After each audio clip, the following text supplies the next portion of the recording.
Hi, my name is Mark Cheney. I teach at the award-winning Buckeye Hills Career Center. I've been teaching here 20 years. I've been in education since 1996. The first thing you would do when you come in my HVAC electrical plumbing program is you would come in your junior year. We get into residential wiring. We wire anything you would see up in a home, whether it be outlets, switches, lights, breaker boxes, things like that. Then when you come in your senior year, we get into a little bit of plumbing. We get into how to lay out different types of water lines, waste lines, hooking up hot water tanks, toilets, showers, things like that. The primary thing we do your senior year is we get into the HVAC part of it. We get into how to hook up electric furnaces, gas furnaces, heat pumps, AC units. We even get into mini splits because a lot of people are installing mini split systems now. Then we also get into how you can bid jobs. When you go out on a job, if you want to perform or own your own company, we show you how to bid jobs, get online, do the square footage of homes, ductwork layout, things like that. The certifications you get here is you get an EPA certification 608 universal. You get 10-hour OSHA, and then you get 5 other EPA certifications through mainstream engineering. The base HVAC income is $18 an hour to $28 an hour for tech work. For installers, it ranges from $14 to $24 to $26 an hour. When you get into the electrical part, electricians start out at $18 an hour, and you can go all the way up to $28 an hour there as well. Plumbers as well, you can start out from $16 to $18 for installers, and then when you get into the tech work, it goes from $18 to $28 as well. Hi, my name is Tristan Christenbury. I'm a senior in the HVAC, plumbing, and electrical trade at the award-winning Buckeye Hills Career Center. I've been in this trade for 2 years now, and I am now job placed working for Burnett's Heating and Cooling. I work 5 days a week, and I don't have to come to school. I have my 10-hour OSHA certification and now pursuing to get my 10-hour EPA 608 universal certification. The skills I have learned here are residential HVAC install and service, residential electrical install, and residential plumbing installation. We wire breaker boxes, switches, outlets, lights, really anything you see in a home. We hook up gas and electrical furnaces, AC and heat pump systems, as well as mini split units. We also solder plumbing water lines and install waste lines. Now there are plenty of tools needed to these types of work. Right now, I'll show you my favorite tool to use while on an HVAC install. This is a swaging tool. You use this tool to put 2 pieces of copper lines together.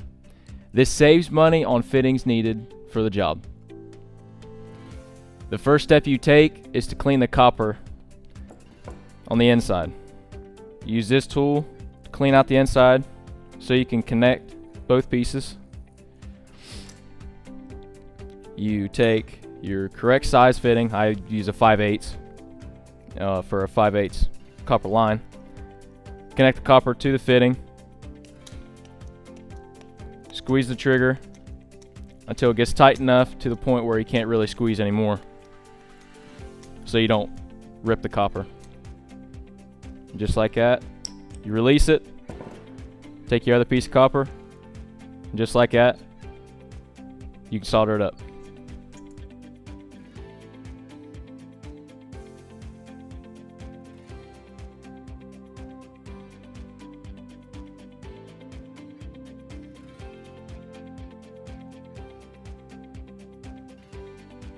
Hello, my name is Mr. Bing. I teach building technologies in the Construction Academy at the award-winning Buckeye Hills Career Center.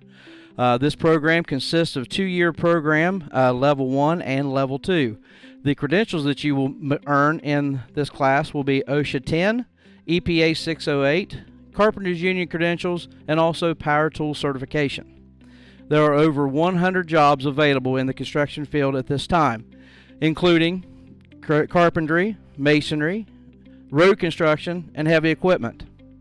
The incomes for these jobs range between $10 an hour to $25 an hour. This can also be between $400 to $1,000 a week. The skills that you'll learn in this program is how to safely operate over 50 hand and power tools. You'll also learn framing, roofing, drywall, cabinetry, and blueprint reading. The projects that you can do in this trade range from big and small, such as personal projects up to building a complete home. The types of tools that you'll use in this trade consist of hand and power saws, sanders, drills, masonry tools, scaffolding, and other types of hand tools. Now I'll redirect you to a student in the building trade using a tool called a biscuit joiner.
Thank you for watching, and I hope you choose a career at the Buckeye Hills Career Center in your future.